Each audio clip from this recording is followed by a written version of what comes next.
Hi friends, LINI'S food cornerലേക്ക് എല്ലാവർക്കും സ്വാഗതം.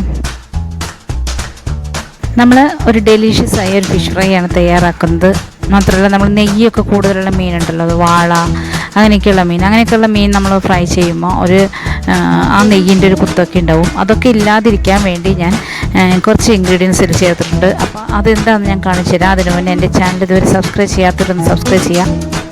തൊട്ടടുത്ത ബെല്ലൈക്കണും കൂടി ഒന്ന് പ്രസ് ചെയ്യുക. പിന്നെ ഞാൻ എല്ലാ ദിവസവും വീഡിയോസ് ഇടുന്നുണ്ട്. അതിന് നോട്ടിഫിക്കേഷൻ നിങ്ങൾക്ക് കിട്ടുന്നതിന് വേണ്ടി ഓൾ എന്ന ഓപ്ഷനും കൂടി ഒന്ന് പ്രസ് ചെയ്തിട്ടാം. അപ്പം നമുക്ക് ഫിഷ് ഫ്രൈ തയ്യാറാക്കാനുള്ളത് നോക്കാം.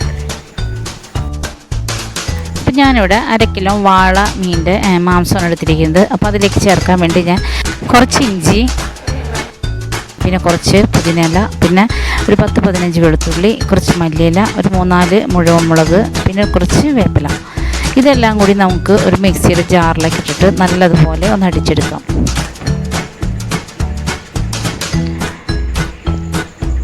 അതിനുവേണ്ടി നമുക്കിത് മിക്സിയുടെ ജാറിലേക്ക് ഇട്ട് കൊടുക്കാം. ഇനി നമുക്കതിലേക്ക് ഒരു 1/2 സ്പൂൺ കുരുമുളക് പൊടി ഇട്ട് കൊടുക്കാം. പിന്നെ ഒരു 1/4 സ്പൂൺ ചെറിയ ജീരകം ഇട്ട് കൊടുക്കാം. പിന്നെ ഒരു 1/2 സ്പൂൺ ഗരം മസാല ഇട്ട് കൊടുക്കാം. പിന്നെ ഒരു 1/2 സ്പൂൺ മല്ലിപ്പൊടി ഇട്ട് കൊടുക്കാം. പിന്നെ 1 സ്പൂൺ ചെറുനാരങ്ങ നീര് ഇട്ട് കൊടുക്കാം. ഇതെല്ലാം കൂടിയിട്ട് നല്ലതുപോലെയൊക്കെ ഒന്ന് അടിച്ചെടുക്കുക.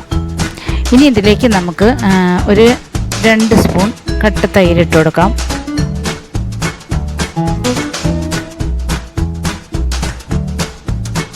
പിന്നെ 1 സ്പൂൺ കാശ്മീരി ചില്ലി പൗഡർ ഇട്ട് കൊടുക്കാം. ഇനി ഒരു 1/4 സ്പൂൺ മഞ്ഞൾപ്പൊടിയും കൂടി ഇട്ട് കൊടുക്കാം. ഇനി നമ്മൾ എടുത്തിരിക്കുന്ന മീനിന് ആവശ്യമായ ഉപ്പ് ചേർത്ത് കൊടുക്കാം.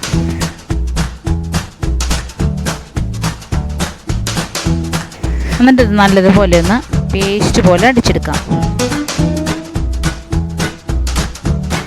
ഇതുപോലെ നല്ലതുപോലെ പേസ്റ്റ് പോലെ ആയിരിക്കണം. ഇനി നമ്മൾ എടുത്ത് വെച്ചിരിക്കുന്ന മീനിലേക്ക് ഇതിട്ട് കൊടുക്കാം. ഞാനിവിടെ 1 കിലോ മീനാണ് എടുത്തിരിക്കുന്നത്. അതിലേക്ക് നമുക്ക് നമ്മൾ എടുത്ത മസാല ചേർത്തൊന്ന് നല്ലതുപോലെ എല്ലായിടത്തും ഒന്ന് പുരട്ടി കൊടുക്കാം.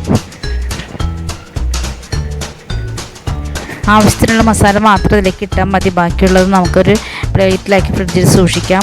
മീൻ വറക്കുന്ന സമയത്ത് അതെടുത്ത് ഉപയോഗിക്കുകയും ചെയ്യാം.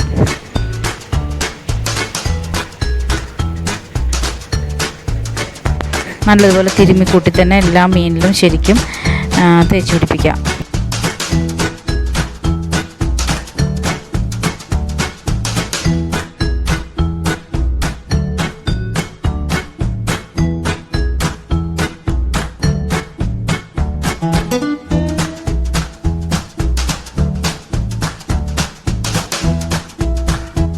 മസാലയൊക്കെ ശരിക്കും തേച്ച് പിടിപ്പിച്ചിട്ടുണ്ട്. ഇനി നമുക്കിത് ഒരു 1/2 മണിക്കൂർ മാഗ്നൈസ് ചെയ്യാനായിട്ട് വെക്കാം.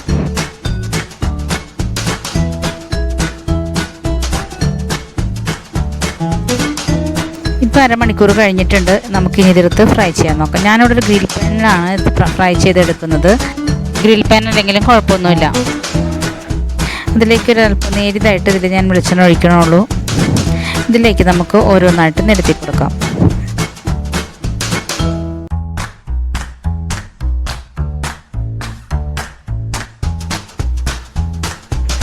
ഇത് വളരെ നെയ്യുള്ളൊരു മീനാണ്, വാളയാണ്. അതുകൊണ്ട് തന്നെ ഇങ്ങനെ നമ്മൾ ഇതേപോലെ മസാല ഉണ്ടാക്കി നമ്മളത് ഫ്രൈ ചെയ്ത് കഴിഞ്ഞിട്ടുണ്ടെങ്കിൽ ആ വാളയുടെ ആ ഒരു സ്മെല്ലൊന്നും ഉണ്ടാവില്ല. ആ നെയ്യുരുകി വരുമ്പോഴുള്ള ഒരു പ്രത്യേക ഒരു സ്മെല്ലൊക്കെ ഉണ്ട്, അതൊന്നും ഉണ്ടാവില്ല.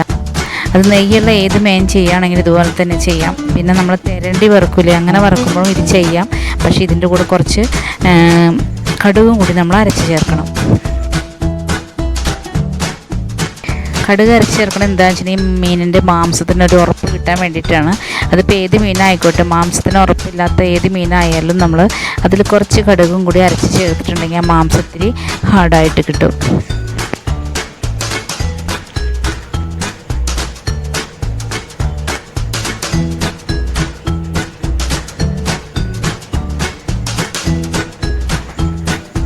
ഇതെല്ലാം മറിച്ചിട്ട് കൊടുത്തിട്ടുണ്ട്. നല്ലതുപോലെ അടി സൈഡൊക്കെ നല്ലതുപോലെ മൊരിഞ്ഞ് വന്നിട്ടുണ്ട്. ഇനി നമുക്ക് മറു സൈഡും കൂടി മൊരിഞ്ഞ് കഴിയുമ്പോൾ ഇതിലേക്ക് കുറച്ച് മല്ലിയില തൂവി കൊടുക്കുക. എന്നിട്ട് പറ്റുമെങ്കിൽ കുറച്ചൊന്ന് മൂടി വയ്ക്കാം. ഇതില്ലെങ്കിൽ ഇങ്ങനെയാണെങ്കിലും കുഴപ്പമില്ല. ഇത് മല്ലിയില തൂവിയതിന് ശേഷം ഒരു 2-3 മിനിറ്റ് കഴിഞ്ഞിട്ട് മാത്രം നമ്മളത് സെർവ് ചെയ്യാം. അപ്പോൾ എൻ്റെ ഇന്നത്തെ വീഡിയോ നിങ്ങൾക്ക് ഇഷ്ടപ്പെട്ടെന്ന് വിശ്വസിക്കുന്നു. ഇഷ്ടപ്പെട്ടാൽ ലൈക്ക് ചെയ്യുക, പിന്നെ നിങ്ങളുടെ കസിൻസിനും ഫ്രണ്ട്സിനും ഒക്കെ ഒന്ന് ഷെയർ ചെയ്ത് കൊടുക്കുക. നാളെ നമുക്കിതുപോലെ വ്യത്യസ്തമായ മറ്റൊരു വീഡിയോയുമായി വീണ്ടും കാണാം. Thank you.